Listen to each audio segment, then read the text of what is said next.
everybody who is in a relationship or dating anybody is like, is my partner a fucking Gemini right now? I think we should have like a disclaimer come up, be like, sorry to the Geminis. Yeah. Liquid Courage podcast does not represent these views. Yeah. I do not endorse anything said about Geminis.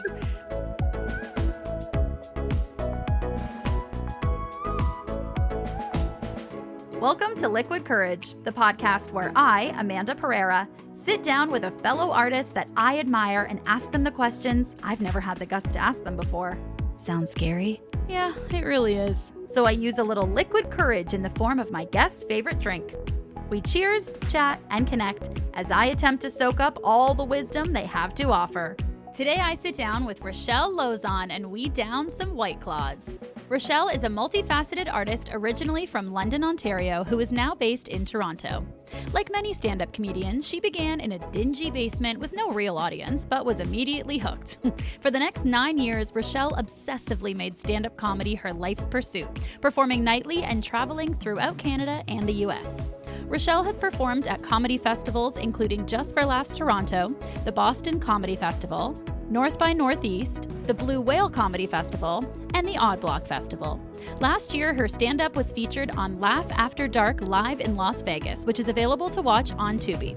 And her debut comedy album, Rachelle, just premiered on all streaming platforms earlier this month. As an actor, Rachelle made her feature film debut in the Butler Brothers' newest dark comedy, Unfriending, which won Best International Feature Film at the 2023 International Cobb Film Festival. So Rachelle is a comedian, an actor, and someone I admire immensely. Okay, hi Rachelle, officially.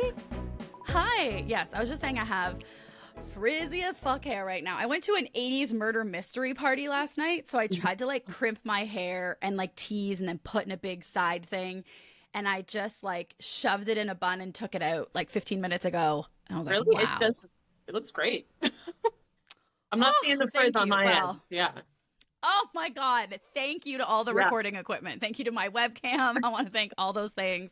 Well, you are quite like a hair icon in my opinion in the I was going to say the comedy community, but I'm like, no, not just comedy. You always have like the most perfect bang game going on ever. Thank you. You know what? I actually just cut them like 20 minutes ago with my little dollar store scissors. I always, wow. It's so weird. Every time I trim my bangs, it's always like right before something that like, if I screw up, it would be bad. Like I just like live on the edge. Like for some reason, anytime I'm like, oh crap, I need to cut my bangs. I'm like, oh, it's right before I'm like going to film a commercial. And I'm like, let's just like, you're like, let's live on the edge. Let's be risky little bangs. Yeah. Oh my God. And you cut them yourself. Wow. Like, yeah. I don't know. Is that a thing among the bang community? Because that is like a very, I'd be like, God damn, cutting it on your own. That is risky. You got to. Honestly, in my opinion, I'm sure like if you're rich or whatever, like if Beyonce has bangs, I'm sure she's not cutting them herself. But no, I'd be at I'd live at the salon. I would literally have to like be there all the time. So this kind of just in this economy. Yeah. Nowadays, what are they charging for a bang trim? Like it's just, I go like every 6 months, get them to kind of even it out, fix whatever the hell I've been doing for the last 6 months, and then just kind of use that as a guide. Okay. But I feel such shame when I go to my hairdresser and like she can tell that I've cut something myself or that I've like dyed something myself or gone somewhere else, God forbid. I feel like whether I tell her or not, she can see it and she's not happy nothing with me. Gets past them. They're like, did you have a cigarette the last 3 days? They're like, what's going on here? Like, they know. They're like, you are ovulating. Like they know. They know. And it's, I always come, and I always like feel like I need to justify. And I'm like, at the end of the day, sometimes it's like, I love coming to you and you were the expert, and sometimes I can't afford you, or sometimes I can't get in and I've waited too long. Yeah. And so I got my hair cut somewhere else and now I'm back. Yeah. Like tail between my legs. I come in, I'm like, I know I look like Motley Crue right now, but that's why I'm here. So don't judge me. Okay. Yeah. It's my problem and you will need to find a solution. And thank you so much for that. Yes. Okay. So today we are drinking White Claw. And Rachelle, what flavor did you pick? Of course, I got my black cherry. Yum. I love black cherry. Yeah. Yes. What do you got? Okay, so I have never had, I almost grabbed that one. I actually was at LCBO trying to get into your mind from someone who we've never had a conversation before. I was like trying to pick what you would pick. And then I got overwhelmed and I picked one that I've never tried, which is raspberry. Okay, but I that's love so the black funny. cherry. I saw the label and I was like, I had the same sort of internal struggle when I was like, because I like black cherry. I mean, they're all good. Yeah. You can't go wrong. Yeah. I always overthink it. But I know black cherry is my favorite. But I was like, should I get raspberry? I was like, what is raspberry taste like? I'm like, have I had it before? I can't remember. I was like, should I get it? So you were definitely on the right track. Like, yeah. Okay, great. I jumped in then. Yeah, I jumped in on the wavelength when you were like, should I? And then I ducked out right before you chose the black cherry. But okay, well, I'm gonna crack this mostly because I'm like, oh, I want to start drinking it too. Yeah. I'm gonna crack this. Do you want to try and crack at the same time? Oh my God, yeah. Should we do like a 3, 2, 1? So cute. Yeah, let's do it. Are we gonna go on 1 or are we gonna go on the fourth beat? 1. Love that. Okay, great. 3, 2, 1. Oh, great. Oh, I didn't even hear yours. I feel like that means we did it right at the same time. Yeah, I hope so.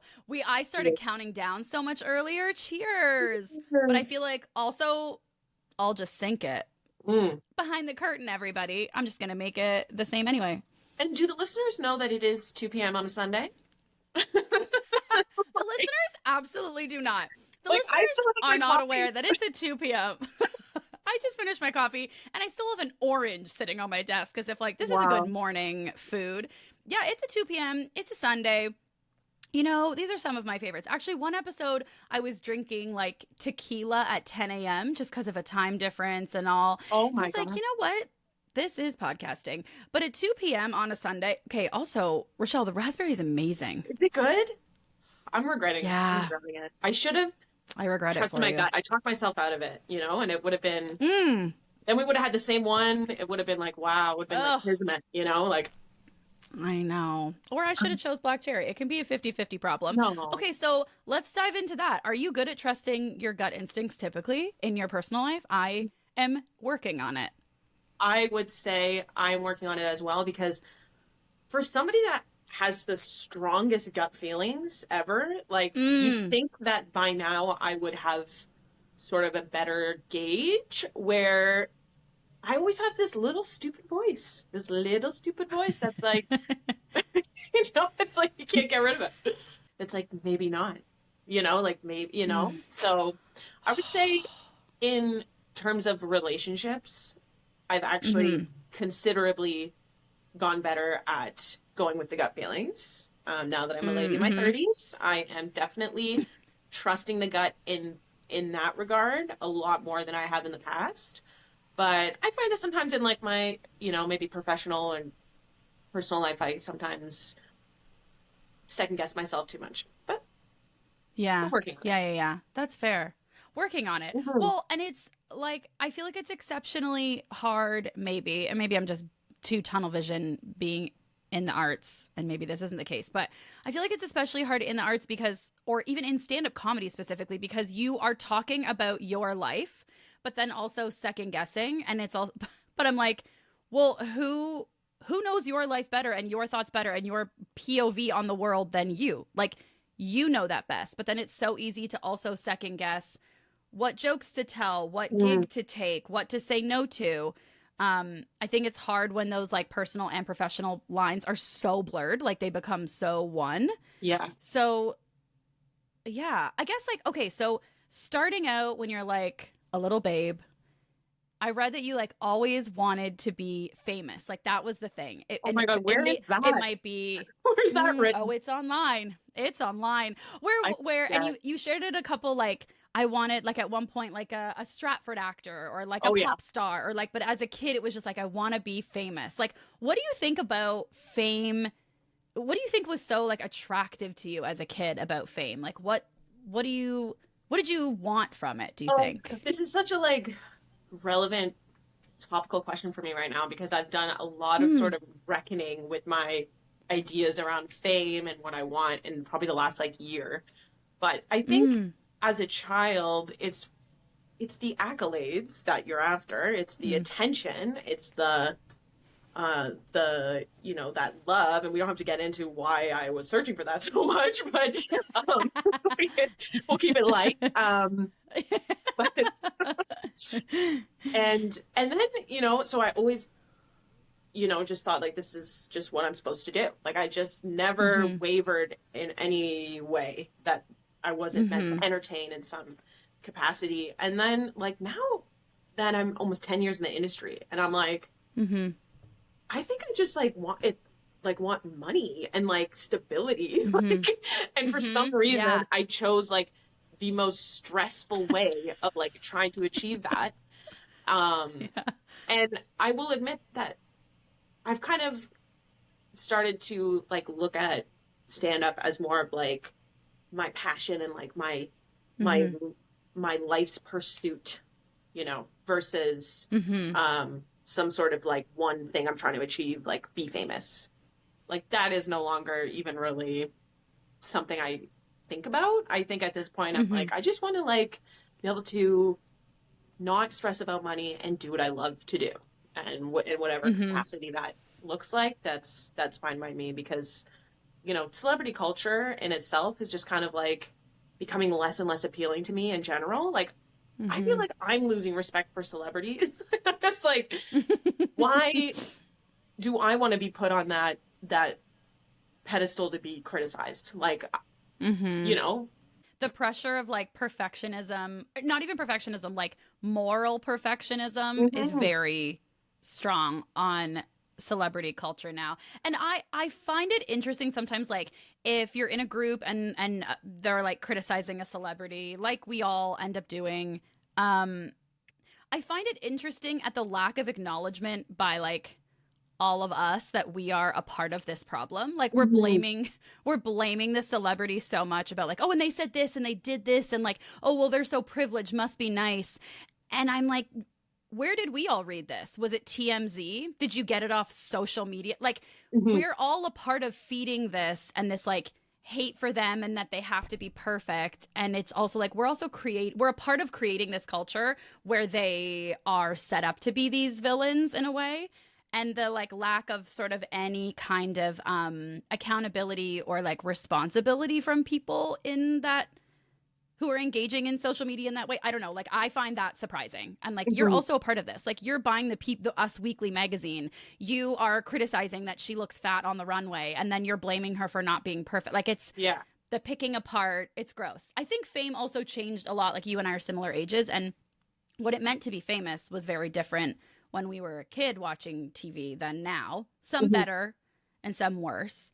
But I hope there is room for more like nuance and being a human, where you can say, like you're saying, be interviewed on a talk show, for example, and like you're like, oh, shouldn't have said that, and it's not something that like defines you forever, you know? Yeah, absolutely. I hope we're there soon. But yeah, what do you think like captivated you so much about stand-up comedy? So like back in 2015, when you weren't doing stand-up, but you like went to an open mic with a friend who I believe she was doing stand-up at the time, and then you like know my whole life story. Holy crap! it's my job. That's what I should do here. If you're gonna give me your time, 100%, I should do my research.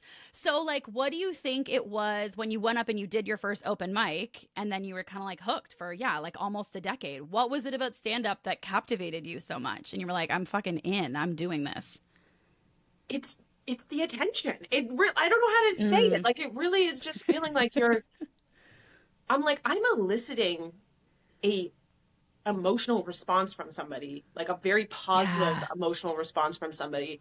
And it feels like it is like this mutual exchange that we're both winning. You know what I mean? Like as long as I'm doing my job, like, wow, look at us both benefiting from this interaction. This is so great. This is like, I could do this every day. And then I basically did.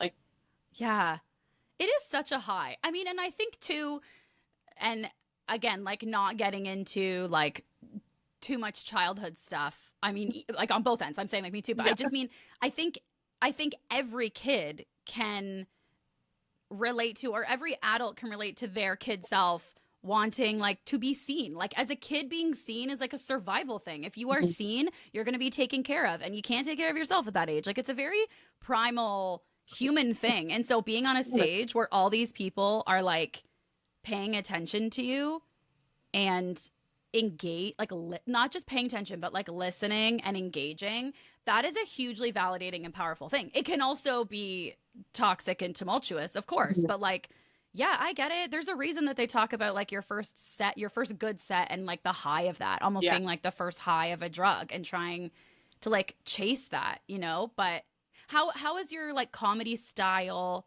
changed, do you think? Like when you look back on when you first started out and you were just like, this is fucking amazing, now to almost like a decade later, how do you think your comedy style has changed? You know what's funny? It's like, I feel like it's kind of coming full circle in a way. Like when I started comedy, I was never intent in trying to be like a dirty comedian or like a comedian that shocks people or anything like that.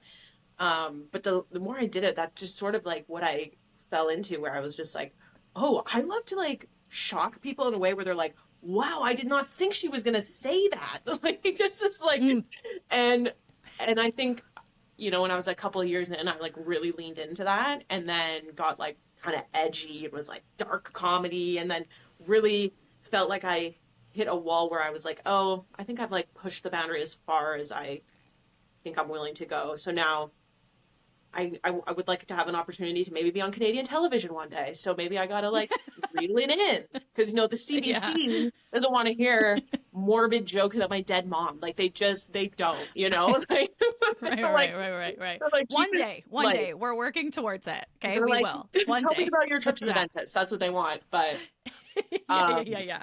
So now, then I think the last couple of years, like after the pandemic, I had like a reckoning. I'm like, I need to like be cleaner. I need to make an effort to try and have a separate act that I can, you know, do for television. And I spent the last like couple years doing that and like not really enjoying myself and feeling like I'm happy I do have like, you know, a handful of like clean jokes that I can pull out when I need them. But I'm back on the dirty train. I am like, oh my God. And now I feel like, I'm like, oh, this is just me. I just got to talk about what comes naturally to me. And I can't be only thinking about, oh, how can I monetize these jokes? Or like, how can I be more accessible to Canadian television or the government or whoever books these things? And I'm just like, I can't do that anymore. So yeah, I mean, I don't know. And I think it's always going to be changing and evolving. But at the end of the day, it's always going to be like me and whatever, you know, is real.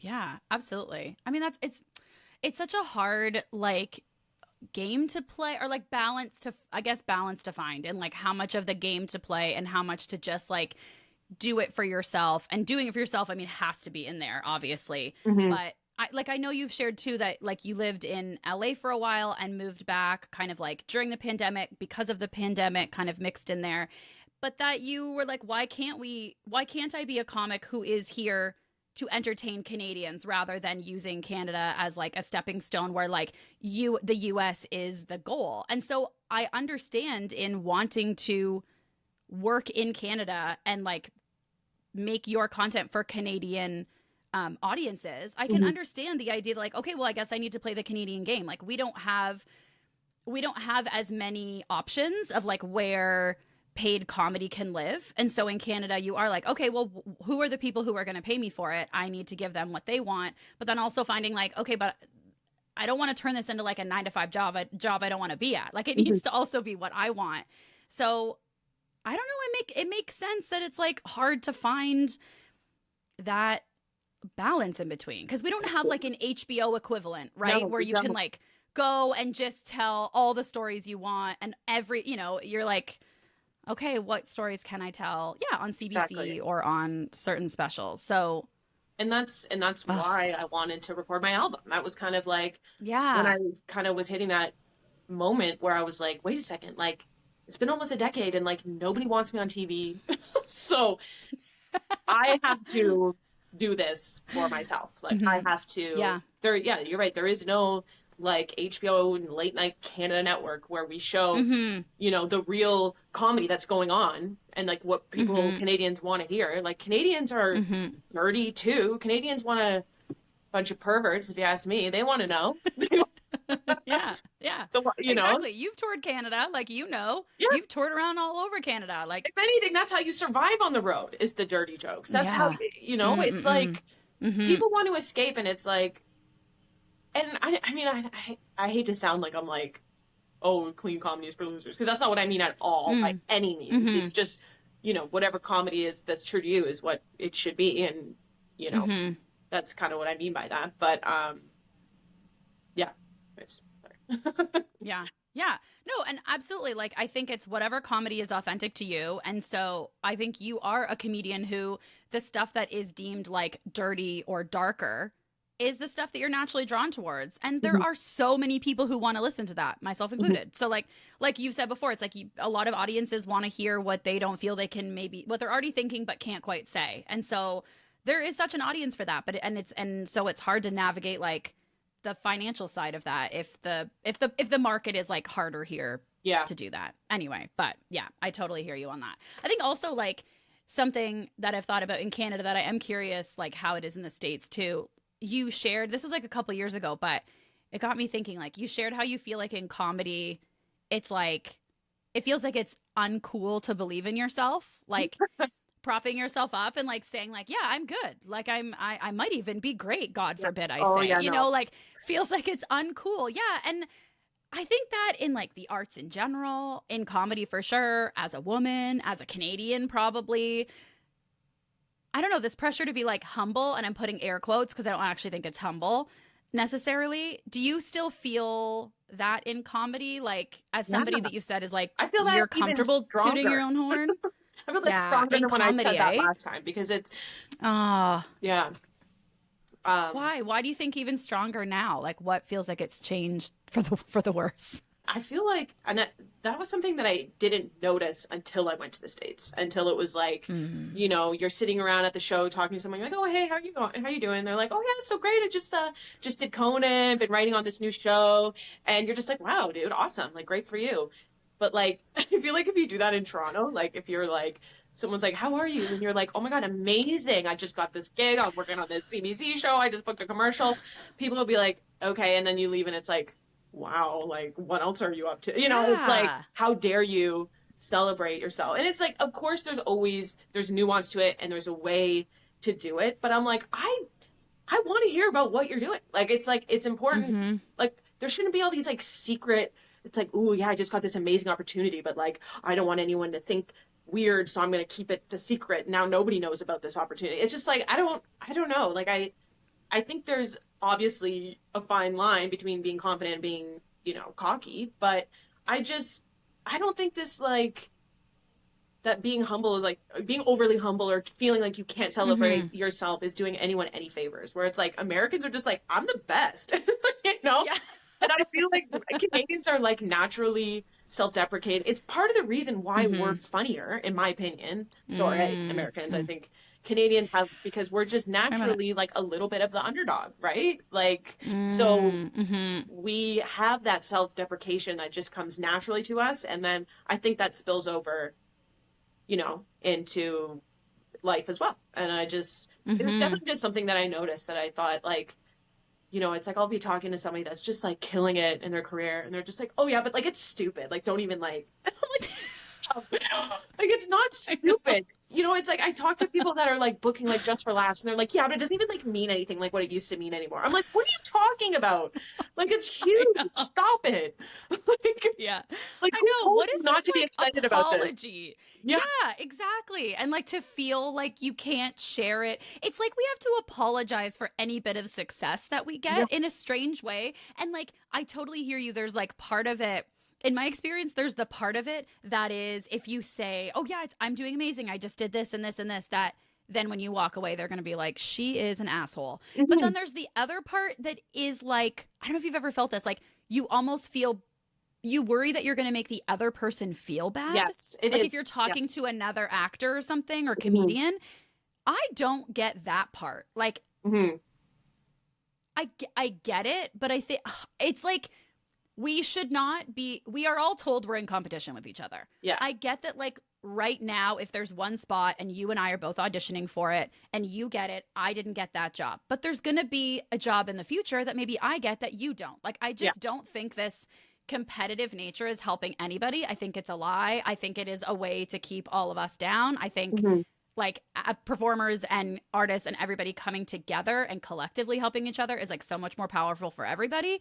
But when you feel this competition between each other, it feels like if I get something, there's like this automatic thing like, oh, did I take it? Maybe I took it away from my friend I'm about to tell them about like, this. And then it just robs the fun. You feel like you're, you know, and it's like, there's a way to do it with tact. Like, I always just, it's like, just be like honest. Like, if someone's like, oh, how was your day? And you just like had an amazing callback, or you just booked a commercial. Like, I remember I booked a commercial, like I even feel like lame saying this, like, I booked a commercial, but I booked a commercial, like, I'm like sensing that in my head right now. Earlier this year, and it was like the day of, and I had a show, and I like, everyone's like, hey, like, how's it going? I'm like, I just booked a commercial, like, I'm so excited, you know, and I didn't feel like anyone was like by any means taken aback, because it was like, I felt like I was just genuinely like excited and wanted to tell somebody, right? Like, and not that I've had this experience too much of, or really that often at all. I don't find that people do this, but it's different than if someone's like, yeah, and then like, you know, I just booked this commercial, and then, you know, I did this, and then I did this, and then it's like, you know, there's a way of sort of doing it in a way where it's like, I'm sharing this because like we're both in the industry and we won't, this is like good conversation and, you know, get to know what people are up to, versus, oh, I'm telling you this because I want you to know that what I'm doing, you know, it's like, so it's hard to like gauge, you know, that it is a fine line, but it just, I think that I wish people, especially comics, would just, you know, be okay to like be excited about things. Like, you know, like you're doing a podcast that's amazing. You're doing like, that's amazing. Be excited about that. Like, I know. Celebrate yourself. So you can, if you want to keep this self-deprecation in your personal life or in your comedy, great. But like, don't bring it in the business room. Like, sell yourself, you know, celebrate. Cause I think often there's like the delusional part of it that what we're actually saying is what you said. We're actually saying, oh my God, friend, thanks for asking how I'm doing. I actually just booked a commercial, and that's so fucking cool. I'm nervous. I'm excited. I feel great. Feeling a boost of like confidence. But what we imagine we're saying is like, oh yeah, I booked a commercial and you're a piece of shit because you didn't. And it's like, it's so delusional. Like, it's such a far jump like, from what we're actually saying. It's like none of that. You're communicating none of that. But the fear that you are is like holding you back from ever celebrating it. It's bullshit. Like, it's all such a process and like a cyclical thing in gig working that like we have to celebrate, or we're going to be on our deathbeds looking bad, being like, do I get to celebrate it now? Like, that's ridiculous. We have to celebrate it. Also, like, comes down to like imposter syndrome as well. Like, I think that, and like, I'm saying all this stuff as if I'm not guilty of doing this stuff as well. I do, but it's like, you know, with my album coming out, and, you know, it's been kind of like exciting. You know, I had like a little article in the Toronto Guardian. It's like people messaging me like, congratulations, that's so cool. And in my head, I'm like, it's not even a big deal. What are you talking? Like, it made me feel like, what? This isn't cool. This isn't like a big deal. Like, don't message me this. And then I was like, no, it is cool. It is cool, Rachelle. Yes, it is. Like, you got featured in, absolutely it is. Both of those things are cool. And also the idea, like, recording your own comedy album is not like, oh, I guess I'll do this tomorrow. Sure. Like, it's a big deal. It's a big accomplishment. And when you're setting out on doing it, like at the time when you're deciding to do it, and you're like, I'm going to dedicate all this time and resources and energy and heart and mind and all these things to it. The idea that you'd be like, oh, and a part of that plan is that I'm never going to celebrate it, and I'm actually going to tell myself it's not a big deal. Like, why the fuck would you go about doing it then? Like, you have to be able to celebrate it. It's so fucking cool. It's so cool. Thank you. I know, it's funny because it's like, everyone was like, oh, you're going to do an album release party? And I was like, no. I was like, I don't know. Because it doesn't feel, I don't know. Yeah, I'm so like, I'm like contradicting myself in a million ways, but it's just, but I'm saying it's a mentality that we should like collectively kind of move on from, but I'm still part of it, you know? Absolutely. And also, you can have an album release party in 3 years if you want. People will still come. Belated, whenever you're ready. Whenever you're ready, if you want to, you do it. So what is your, like, just in us talking about like being afraid of like offending people or afraid of doing it wrong, like all these things. There's so many people that take their fear of something and it makes them like not even try. Like they're afraid of failing at comedy, so they like don't even try it in the first place, or like afraid of recording their own album that it might suck or that it might fail, so they like don't even do it. What's your relationship with failure or like bombing on stage? Like, are you cool with it? Roll off your back? It torments you for the rest of your life? Like, where are you at? I'm going to be honest and say that it torments me. I am still very much in the tormented state. Stage? Stage, yeah. I hate it so much, but I'm in hell. I am in purgatory. Yeah, you're like, just know, if you see me in a bad set, like, it's getting worse. The rest of the night's just getting worse from there. But I do, like, I take it personal. I do. It's like the number one rule. Don't ever take it personal. And I'm like, I suck. But it's a necessary evil, you know. It's definitely part of it. But that fear of failure is like, I fight that every day. Like, that's this album, you know, that's why it feels like such a big deal for me, because it has been something where I'm like, oh no, my jokes don't translate. No, it's not going to do well. Or just the thought of like, the scariest part of it for me was just the live show and putting the butts in the seats for the live show. Like, that was so stressful for me, because I'm not a producer. Like, I'm an entertainer. I don't want to be a producer. And like, I'm not somebody that has like all these networks of friends that can come out, because I've been spending the last 9 years of my life obsessively doing stand-up and ignoring everything else in my life. So, you know, it's like, so I just was always like, oh, I can't do it. Like, I can't, I have to wait. And I just put it off. And then now that I've actually done it, and I did kind of suppress that voice that was still very much there. That voice was there the whole time. But it just feels like so rewarding. And it's like, I'm just so happy that I did it. So I'm hoping that this is kind of jump-starting me into, you know, not being so afraid to do things and really put myself out there. Like, I think I've spent so much time waiting for somebody to notice me and becoming upset and even a little bit like discouraged and bitter, feeling like, why does nobody notice what I'm doing? And I realize that I'm like, well, maybe I'm not like doing enough to, you know, to put myself out there. Like, maybe like it is something where I have to meet the industry half wet. Like, I have to really, you know, take some risks and do that. And it is like, I mean, it's a financial risk, you know, and I'm happy. I don't know if this is really cheesy to say, because I don't know you well at all, but I'm going to say it. Because I totally hear you. There are so many times where I see a comedian perform, or I see a human being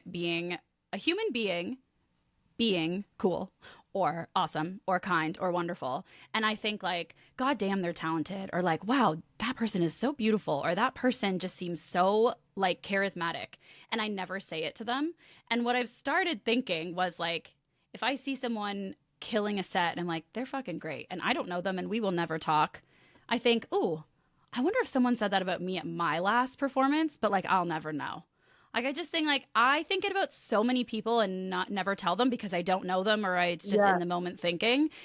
And maybe there are like a bunch of people who think I'm really cool that just have never told me. I bet like, you. No, you gotta do. Like, you gotta go after your show, go run to the women's washroom, sit in the bathroom stall, wait for everyone to come in, and that's when you really hear it. The amount of times I'm sitting in the bathroom stall and it's like, she was my favorite. Oh my God, the girl with the bangs. Yes. Or like, I'll hear somebody talk about my friend being like, oh my God, who was that Steph? She was so good. And then I'm like, Steph, I love you.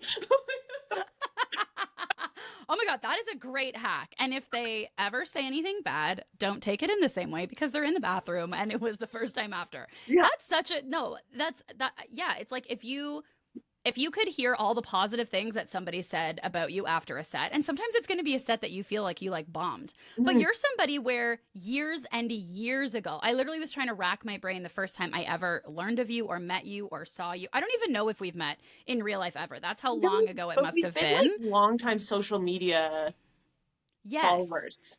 It's like, Yeah, so I don't know. Improv days, maybe like back at Comedy Bar sometime It must have been. Chatted, yeah.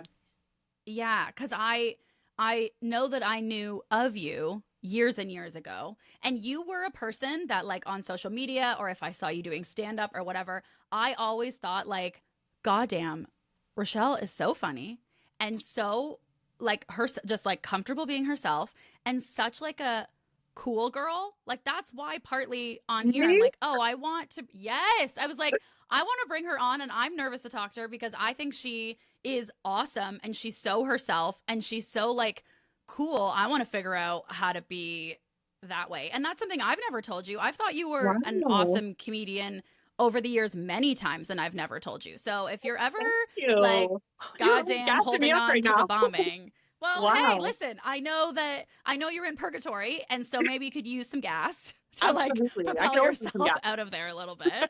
Yeah.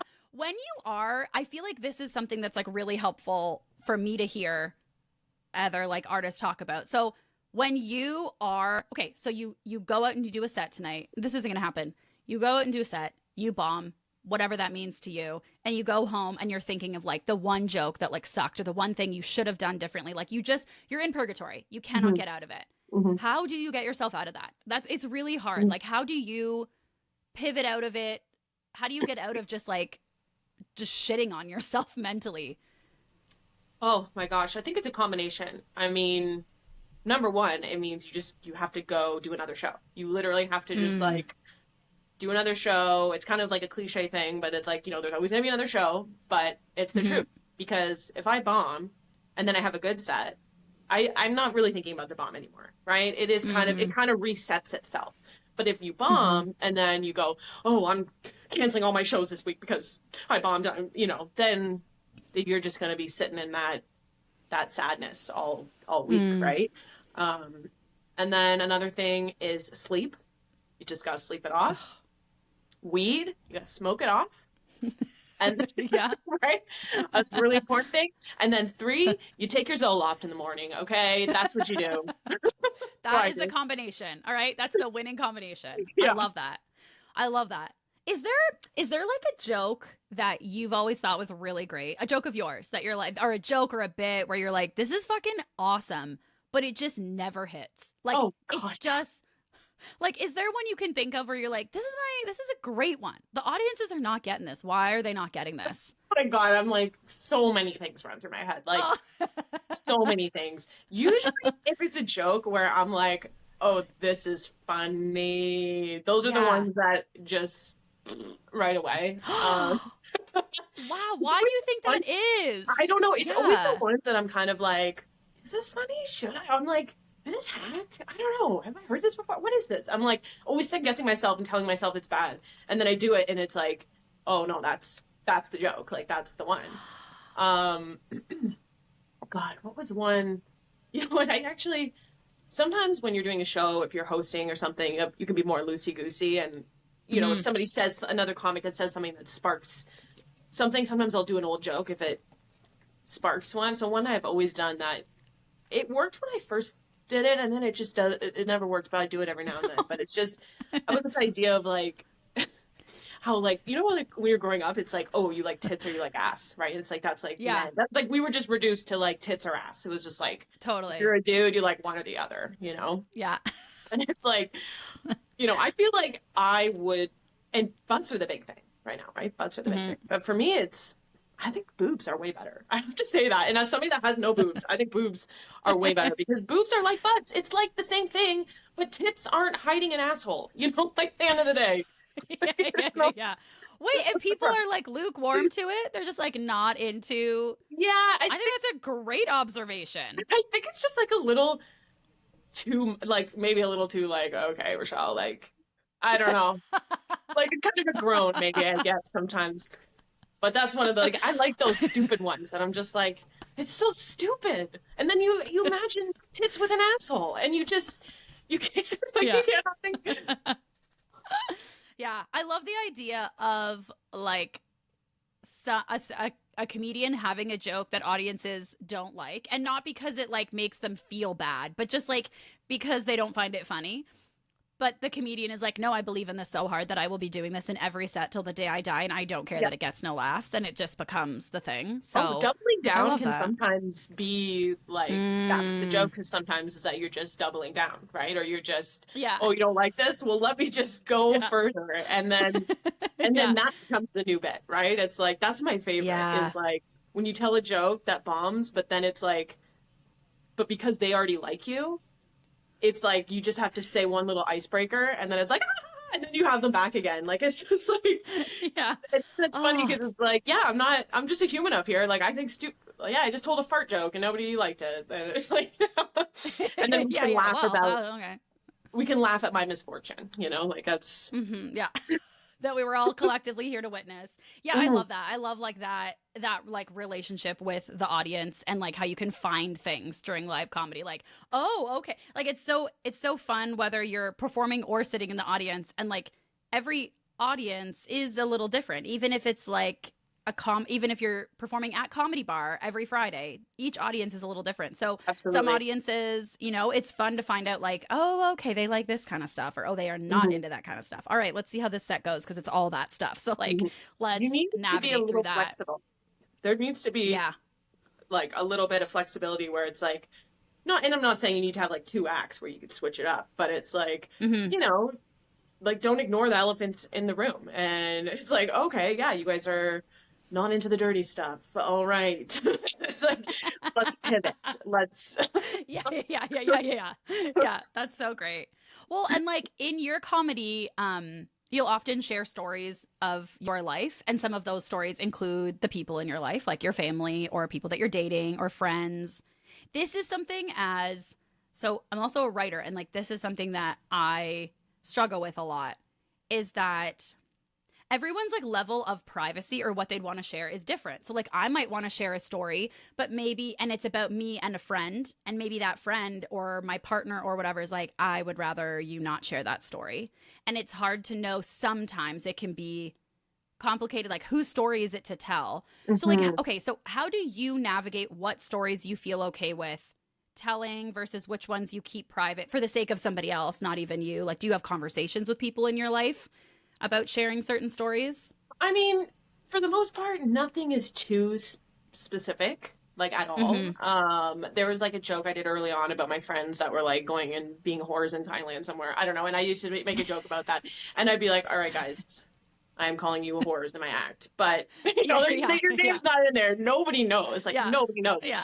And I'm like, it just is inspired on you. It's not actually you. And like, they don't care. Most people are actually love being in the act. Like, I find that men, especially, even if it's bad, men just are naturally like, I don't know, there's like that little narcissism there that's like, oh, she's talking about me though, so they're just like, they don't care. I find that guys want that. The only thing that maybe I had to be a little bit more delicate with was like when I first started, it was like just a few years after my mom had passed away in kind of like a traumatic way, and it was a confusing time, and I was doing a lot of like material about that, and it was like doing well. Like the jokes were dark, but they were definitely doing well, and my family like loved it. Like my immediate family, because it was like so cathartic for us to be able to like finally talk about things and like have like some freedom to be like, like we don't have to be ashamed of this. And my sister and my dad both really did not judge me at all for that, and they just loved it and let me do anything. But maybe some of my extended family members were like, well, she's being a bit hard on her mom. And it does come down to the fact where it's like, I'm sorry, but it is my story to tell. So that was kind of a big thing for me, where it was like hearing of the whispers in the family, and it's like I just have to remind myself that this is my story, and this is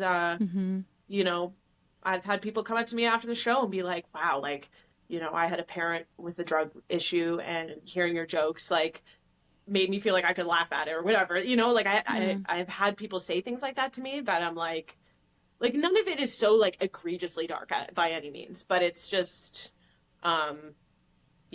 but I would never, I don't think I crossed the line too much in naming names or you know, really, I think maybe I've done a couple open mic jokes about like ex-boyfriends that probably didn't need to be said out loud, but so much more.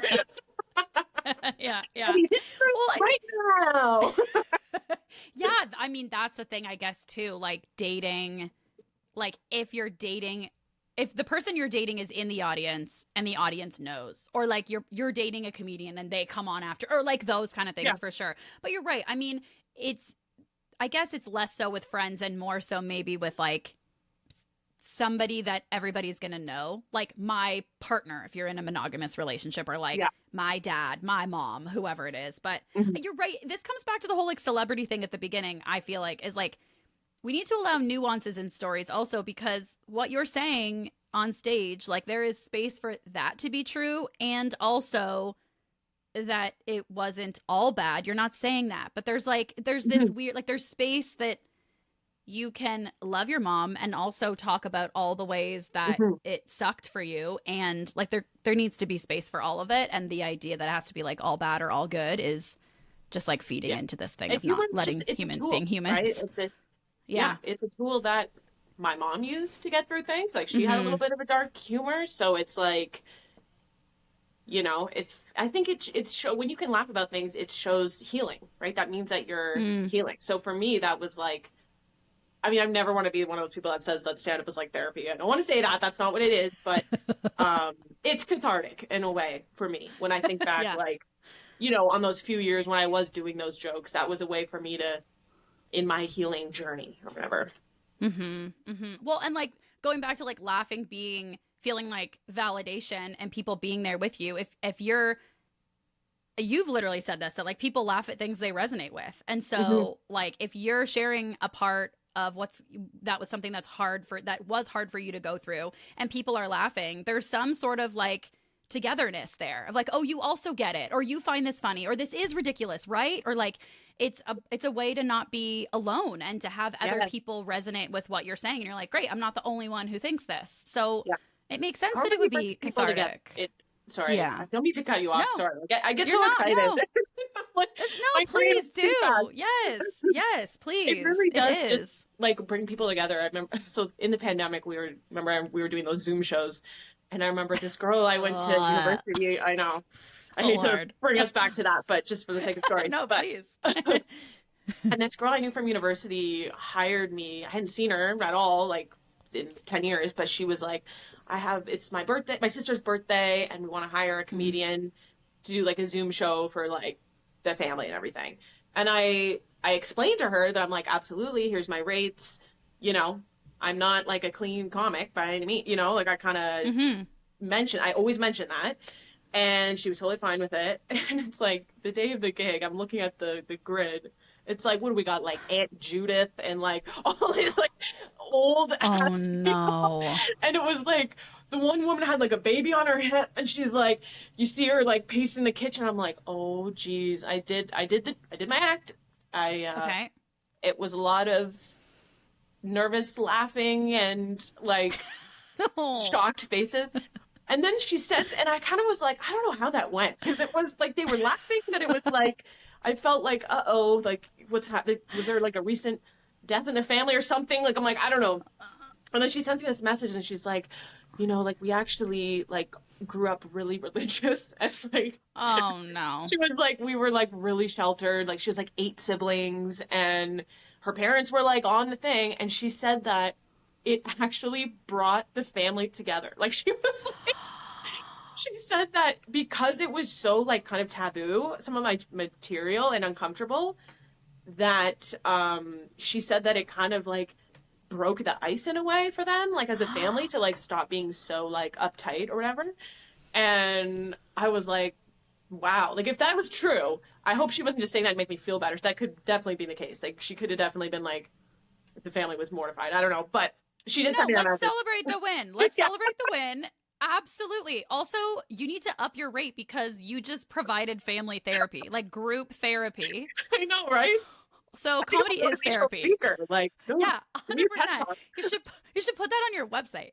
Like not just comedian, actor, inspiration. Yeah. True inspiration. Oh my God, that's amazing. Wow. And that like you, I got a little, I'm very sentimental, but I like got a little chills thinking that. Is being a stand-up comedian what you pictured it to be? Like I'm sure, I don't know you, but like I'm sure you did not imagine like, oh, I'm helping families talk about shit, or like I'm No. doing a Zoom performance, or like I'm in LA and now I'm touring Canada. Like, is being a stand-up comedian what you pictured it to be? Not just the performance part, but like the day-to-day life or like lifestyle of being a stand-up comedian.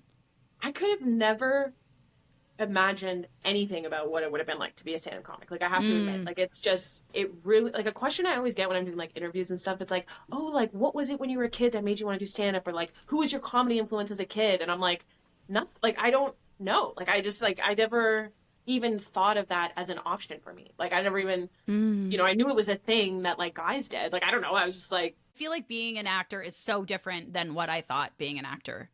The lifestyle part of it was going to be like, yeah. Yeah, I couldn't. The lifestyle. No, you can't. Nobody can prepare yourself for the lifestyle of a comic because it's just such a. It is a lifestyle. Like the whole. It's. It means like late nights. It means, you know, a lot of constant sadness and rejection. It means like, you know, having to work your ass off all the time. You know, it's just. I just, yeah, I never could have anticipated that it could really become a lifestyle. I think for sure I thought it would be like, oh, something that you do and then you get recognized maybe and then become famous. But it's like, oh no, this is like, people are doing this for their entire lives and never becoming famous. Like, this is, you have to do this for the love, you know? And that's like definitely a big part of it. Yeah. And do you feel pressure in like regular conversations with people to be okay? I feel this sometimes. I don't do a lot of stand up. I did a bunch more improv and like a little bit of stand up. But I find if I ever tell people I do improv, or even sometimes if I just say, yeah, I'm an actor, I feel this like pressure to be like on. And I feel it at comedy bars, like after shows. I feel comedians like in the bar area after a set, like doing bits, and you can feel it different when people are like joking around because they're enjoying it, or joking around because they're like still on stage in their head a little bit. Yeah. Like, do you feel pressure to always be funny and entertaining in like regular conversations because you're a comedian and people know you're a comedian? Yeah, I feel that pressure. Whether or not I succumb to that pressure is another thing, because I am somebody that can't really turn it on. Like, I can turn it on stage. Like yesterday I was having kind of like a bad allergy day. The transit was late. I was so pissed off, and I'm able to get on stage and turn it on. But after the show, I'm like, no, my social battery is on the floor. I'm getting the hell out of here, you know? I sometimes feel that pressure because I know that a lot of the stuff in Canada is like made and written by like creators themselves. Are like in the like, oh, this comedian is going to create something or whatever. And a lot of the time you have to, I feel that pressure from people of like, I don't even know how to say this, but it's like, I feel the pressure in the room, and I can succumb to it all the time, of needing to constantly prove yourself so that people think of you for things in an authentic way. Like, and I don't want that. I hate bidding after a comedy show. I just want to talk. I want to walk away knowing something about you as a human and not necessarily about like your job and your role. But that's really hard to find. I don't know. I don't like the pressure of it. I don't know. I don't like, I actually, you know what is worse though, is like when someone wants you to be on, but when somebody thinks they have to be on because you're a comedian, like that's something that I have a hard time with. Like, it's a lot of like, it's usually men, but sorry, but you know, like sometimes it's like you're at the show and it's like the bartender at the show is like really trying to make you laugh, and you're just like, oh my god, I can't. Like, it's like like my social battery is not always up here just because I do comedy. Like, for me, this is like work too, right? So some days I'm like, you know, it's a Friday show, my friends are on the show, it's like, woo, we're having so much fun. And then other days I'm like, no, it's a Tuesday, I gotta wake up tomorrow, like I'm in and out. This is not like a huge networking event for me. This is like, you know. Yeah. So it really was like, I pick and choose. I really, you know, I'm a Gemini rising, and I feel like I totally present myself in like two different ways. So I think people might have different totally different experiences with me. Like they could be like, oh yeah, after the show she just snuck out and didn't want to talk to anyone or weird, and then it's like other times it's like, oh yeah, she was fucking shooting the shit with everyone, getting shot. Like, it's like, it just depends honestly on like so many factors. Yeah. I didn't even think of that, of other people trying to like be on because you're a comedian. What do you when you're in that situation, like, what are you feeling they're trying to do? Are they trying to impress you? Are they trying to prove like they can also be funny with you? Like, what is going on? I think when it comes to the men, it's just kind of like a nervous tick or feeling like they have to, oh, she's a comedian, she probably wants this, so I better keep up. Like they think that maybe that's like how they have to act around me or something. And I mean, I'm not saying this is everyone. This is just, you get the occasional guy, right? It's like, and I think one time I was like dating this guy briefly, and he came to a show with one of his friends who was like such a nice guy, but after the show he was definitely like running all his like bits by me, that you could tell that he over the years has been banking in his head because he thinks that he should do comedy. And it's like the guy was seeing after was like, yeah, I'm really sorry about that, I don't know, and I'm like, it's fine, it's totally fine. Yeah. I feel like it's probably, maybe it's the people who want that like validation and attention that you get when you do stand up, and I'm saying this with zero judgment at all, like when you do comedy in general, like including myself, but they haven't quite been able to go and do the open mic, and so they're like, okay, cool, here's a moment for someone to like validate that I'm funny because I think I'm funny, but it sounds exhausting for the other people involved, but like I get it, my heart goes out to that as well. That's fair. When you're like picturing, I'm just thinking of like this career thing of like, oh yeah, you might not have imagined that like that would have been included in the career of like people trying to, get validation from you that they're also funny. When you picture a comic's career that you would want to like use as a blueprint for your career, who do you think of? Is there a comic where you're like, it doesn't even have to be a comic, actually. It can be like anyone working in the arts where you're like, oh, I want a career similar to theirs. I want the balance they have, or I want the stuff they're doing, or whatever. Is there a comedian that like comes to mind? For me, one of my faves is Nikki Glaser. She's just like, she's one of those comics where everything she says, I'm like, I wish I wrote that. Oh my God, I wish I wrote that. She's just so clever, and like her roasting, like I love that she's just like the queen of roasting. I love that she's like mean, like she kind of like her comedy is like, mean like that. And the fact that she's managed to like kind of create this like amazing career from stand up. Like she does everything now. She's like the host of the F-Boy Island, like she's like, I don't know. She's just like doing a lot of things. She's like big, like she's like in Hollywood. She's, she's on all the roasts and stuff like that. And I love that when it's like, when you think of a comic that's a woman, it's like she's definitely like a famous one that comes to mind, but she's also not somebody that's like can't go outside and live her life, like I think she even made a joke where she's like, people don't recognize her like without makeup, so she can just like walk around and be like, like I love that. I love that she can even have like the money and the like you don't have to have like all this shit that comes with it, well, I mean, I'm sure she does that's like shit, actually, but the sweet spot somewhere in there. She also, did you ever watch, I can't remember what it was, but I can't remember what it was called, but she had, maybe still has, the reality show where she like moved home with her parents. I think it was like similar during COVID. It was on Hey You. Like I forgot about that. Yeah.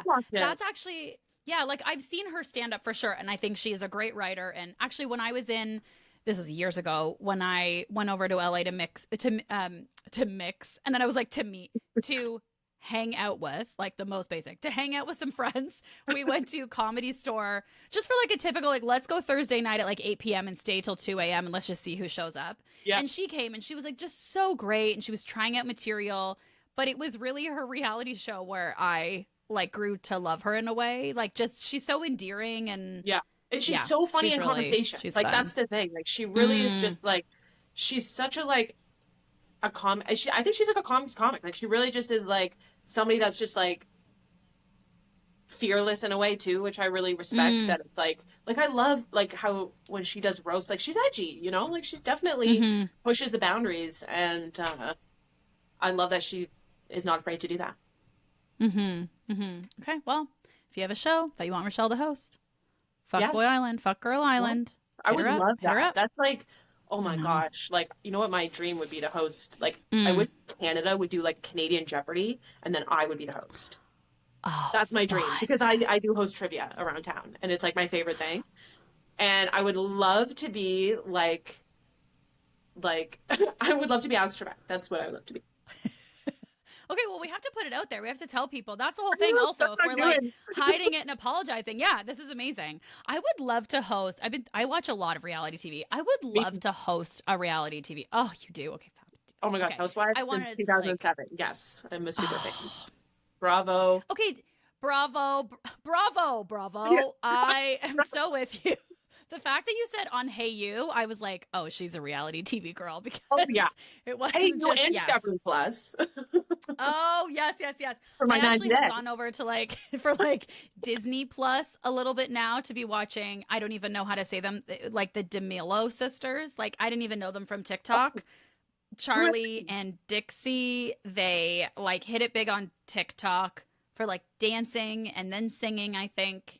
I had no idea who they were. I was up to date on all my reality shows, so I was like, well, let's do this. I needed something on while I was working. I'll send it to you after. It was interesting. I mean, the Housewives are definitely better, or I'm just more engaged in the Housewives for sure. Housewives is what we call AAA reality. Okay, Triple A, top tier. Okay, that is like the NFL for women on reality television. Yes, literally, my friend and I, when we watch like reality, mostly Real Housewives or like MTV's The Challenge or certain things, we're like, this is how people talk about sports. Like, this is it. Like, trading players to the different. Anyway, yeah. So when people go from one franchise to the other, and I'm like, what's going on here? Anyway, so yes, I'm so with you. Okay, I want to talk to you. Coming back to Gemini rising. Okay. When I found out that you loved astrology, I love astrology and know nothing about it. And I have said that. You do? Okay. I've said it so many times. I'm like, Amanda, fucking Google. Like, what are you waiting for? And I just keep waiting. But it feels like okay, so why do you think people are so quick to shit on astrology? Because this is a thing. People just shit on it. And I don't get it. Why do people shit on it? Because it's something that women like. That's why they shit on it. But no, they shit on it because it's like, people are just like, oh, what, the stars in the universe is like, I don't even know, like, it's not, I don't think it's something that I'm like believe in, like, to such a level, like not to like a level of devotion that someone would have to like Jesus Christ, our Savior, or whatever. Right. You know? Yeah. Like that. I just think that there is an element that I'm like, why has this idea of astrology been around for like thousands and thousands of years? And it's just like, I think that obviously it's like the idea of nature versus nurture, right? So it's like, of course, at the end of the day, your experiences are really what shape who you are. But I do think that there is like a predisposition based on the signs, because I'm not like one of those people that's like super into it, read books. I have a friend that is, and all my information is basically just like regurgitated from her. So you need to get a friend like that. You need to get one of these really witchy girls that has like a tarot deck, and then just memorize everything that she says. That's what I do. Yeah. Okay. I love that. Yeah. It feels like, to me, kind of like a piece of magic that isn't hurting anybody. No, it's not hurting anyone. So it's almost like I feel like I'm doing research. I'm compiling research. Like if I start a new job, I'm like, what's your sign? What's your sign? What's your sign? Anytime I meet somebody, I'm like, what's your sign?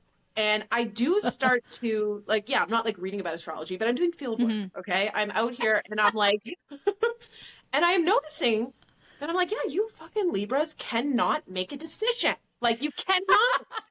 Right. Oh my God, in my head, I'm like, oh my God, am I a Libra? Like, I'm like going through. So you do find patterns. Okay, so when you meet people, you're like, what? You're a Leo, or like, what? Yeah. Or do you go on like the sun, their moon, their rising? Like, which one is important to you? See, I can't.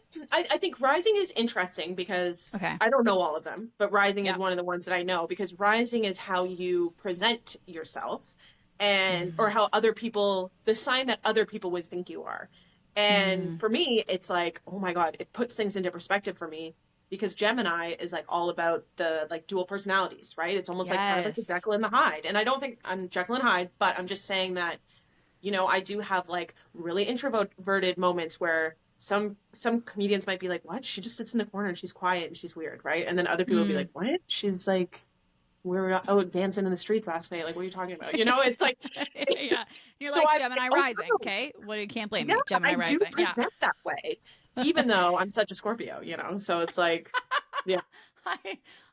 So when you said these Libras can't make a decision, so I'm a Libra, I like double checked before our conversation. So I'm an Aries sun, Aquarius moon, Libra rising. Don't know what any of it means. Okay. However, from talking to people who bring this, anytime anyone brings this up, I'm like, let's talk about it. I know nothing about it. Let's do it.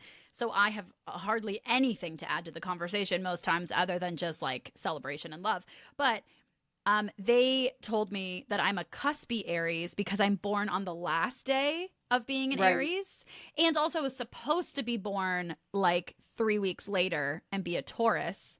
And I was at a store the other day and met this like fabulous human being who basically was like, "You're a Taurus, aren't you?" And I'm like, "Oh my God, I think I was supposed to be. I think I am." So I don't know. I don't know where the allowance is in my sun, moon, rising for that, but well, that's why the astrology gets a little muddy, where it's, you know, that's why you do have to look at the whole chart. Like, I have a friend, one of my best friends is a Cancer. You would never know that she's a Cancer. Like, Cancers are like, I don't know, they can be like a little kooky, and she's just like so not like that. Like, she's not like overly emotional. She's not like, you know, so sentimental about everything. She's just, you would never know. And she's a twin, and her twin is like even less. And it's just like, that's so crazy. Why is that? And then you look at the chart and you're like, oh yeah, because there's all these other factors in the sky, like the sun sign, which is like your main zodiac sign, like is only one aspect of it, right? So for me, I happen to think I'm a textbook Scorpio, but you know, you could be different. Like, you could have had all these other things. So that's why it's hard to, I don't know. Yeah, it's a gray area there.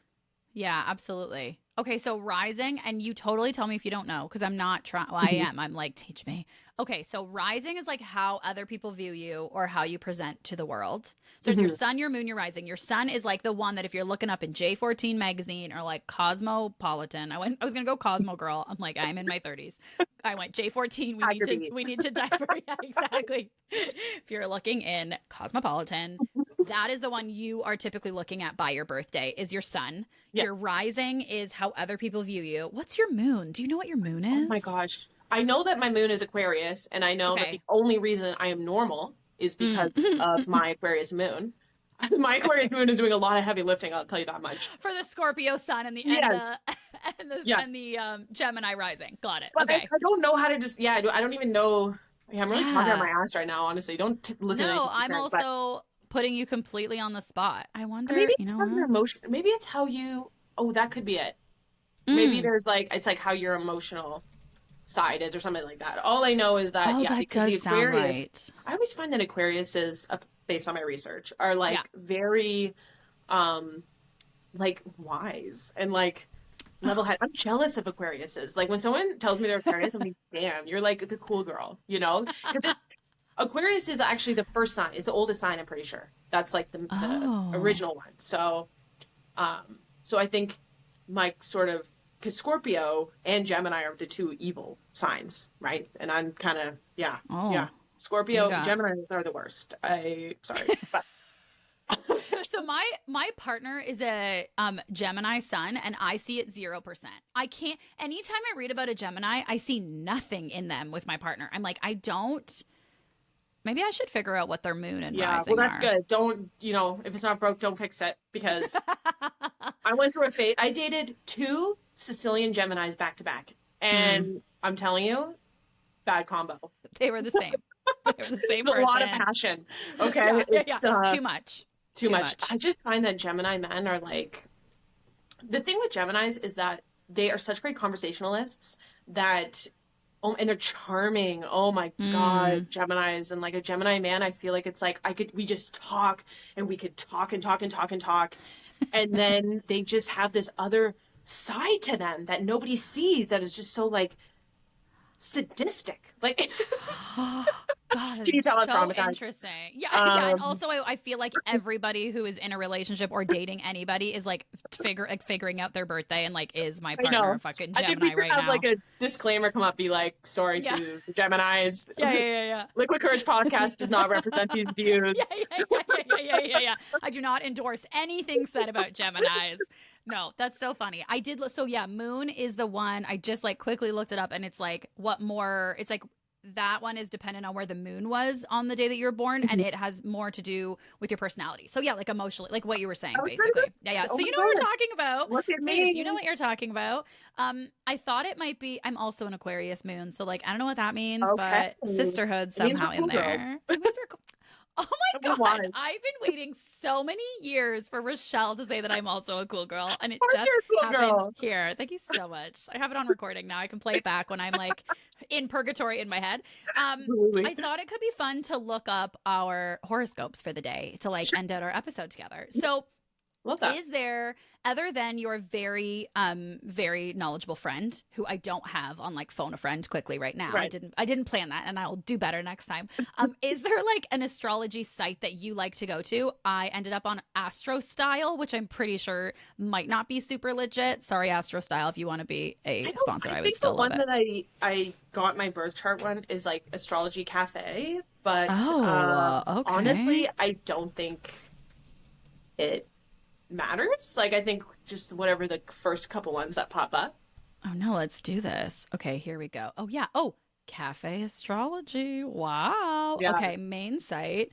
Let's go read our horoscopes. Okay, fabulous. So when you read your horoscope, and it's a very personal thing, everyone can choose. Do you like to read it by your sun, which I think is what like most commonly people do, or do you prefer by your moon or by your rising? Oh, my son. I never even thought to check. It might be not a way to do it. I have no idea. So I was just like, some witchy girl watching this right now being like, oh my God, I am wants so to murder. offended. Yeah. And if you are a witchy girl watching or listening right now and you're offended, I would love for you to come and correct me. And I will, and you can invoice me for your services. Like, I would love to meet you. I'm really in need of like a witchy friend, I love witchy friends, even if I'm not buying it. Like, I met this one girl one time that was like reading my aura, and I was like, okay, I don't know if I'm buying that, but she's saying really nice things. I feel really good.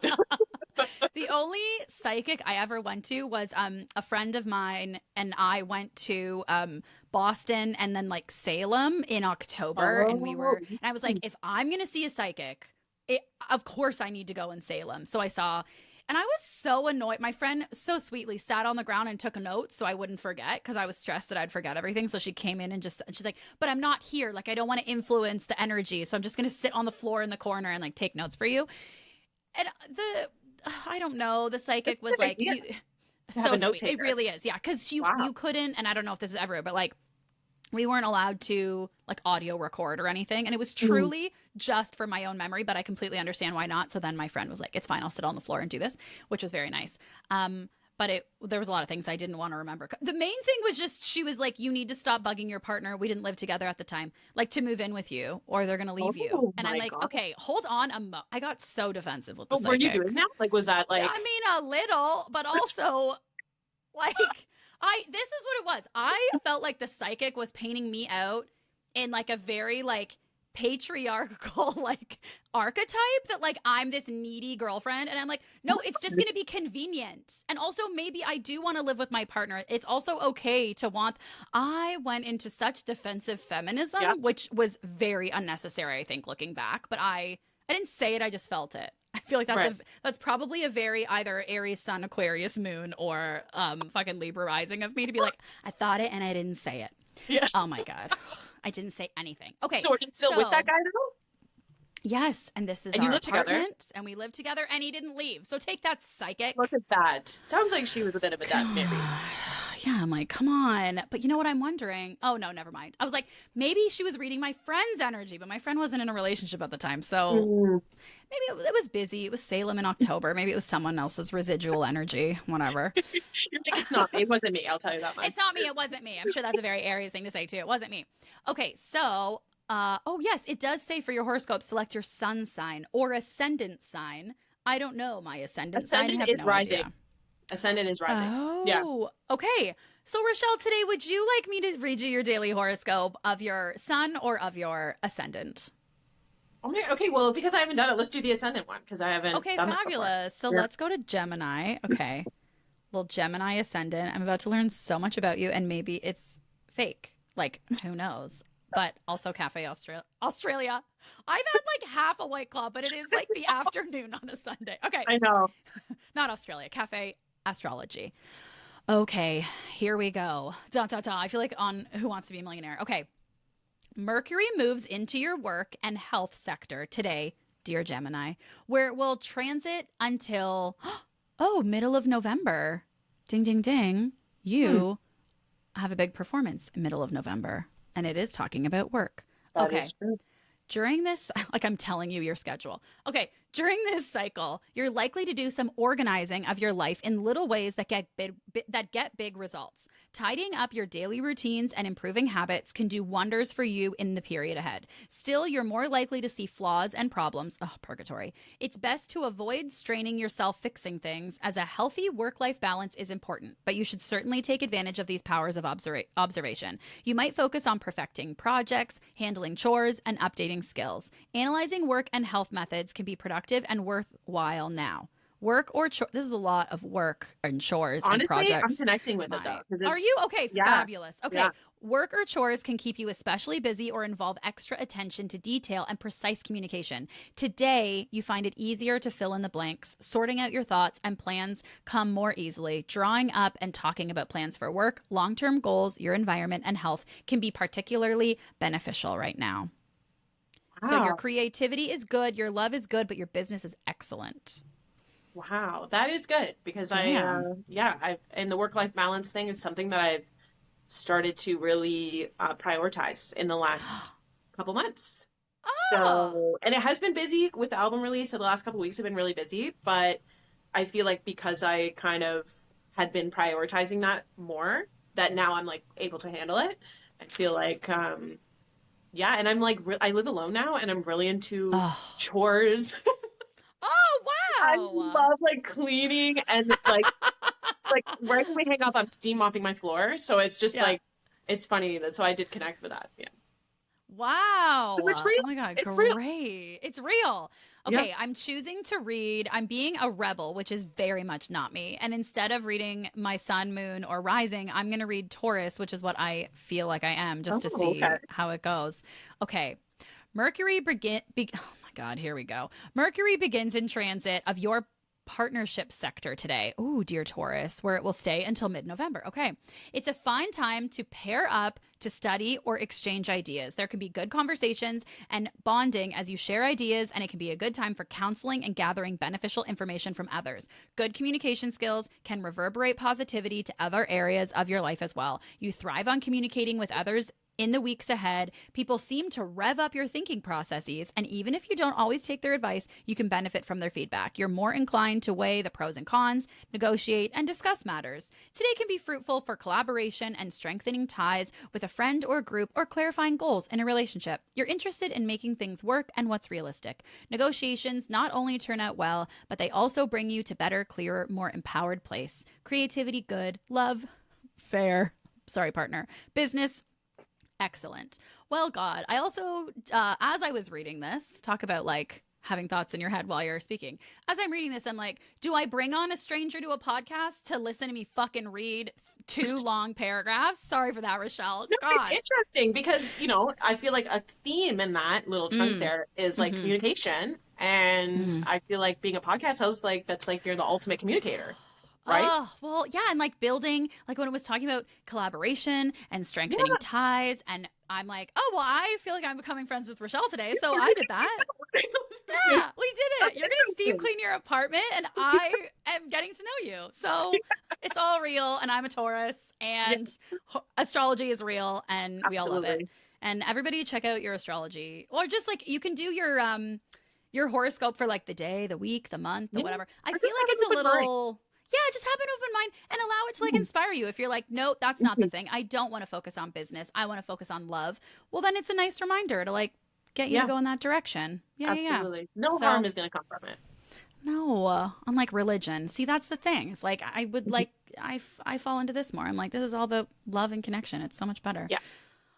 Well, speaking of love and connection, it's been so nice loving on you and connecting with you today, Rachelle. This was so really fun. Oh, I'm so glad. And I did want to say, I had a great time. And I'm not surprised because Cool girl. I also mean cool girl. Sometimes when I say cool girl energy, I feel like people might think I'm talking about like Regina George from Mean Girls. You know what I mean? It's not that. Yeah. It's like I see cool girl energy as somebody who's like allowing themselves to be themselves and sit in that space and take up space as themselves. And I think that's something that sometimes I struggle with. So when I see it in other people, it really draws me in because I feel like it helps me become more aligned in myself. So thanks for happy to help. helping me out with that. Yeah, send me the invoice in the mail, the therapy. Michelle is now a life coach also. No, it's been so nice. And we didn't even get to fully talk about it more as much as I wanted to. But I just wanted to say congratulations on your comedy special, Rachelle. I listened. So fun. So fantastic. Congratulations. It's such like... I hope that is something that you really are allowing yourself to celebrate. And if there's a premiere party, let me know. I'll come tomorrow, 3 years from now. Yeah, let me know in 3 years if you're having a party, and I'll come and hang out. Okay, great. I'll buy you a White Claw. I'll buy you raspberry. So don't try it. Yes. Till then. Yeah. Don't try it till then.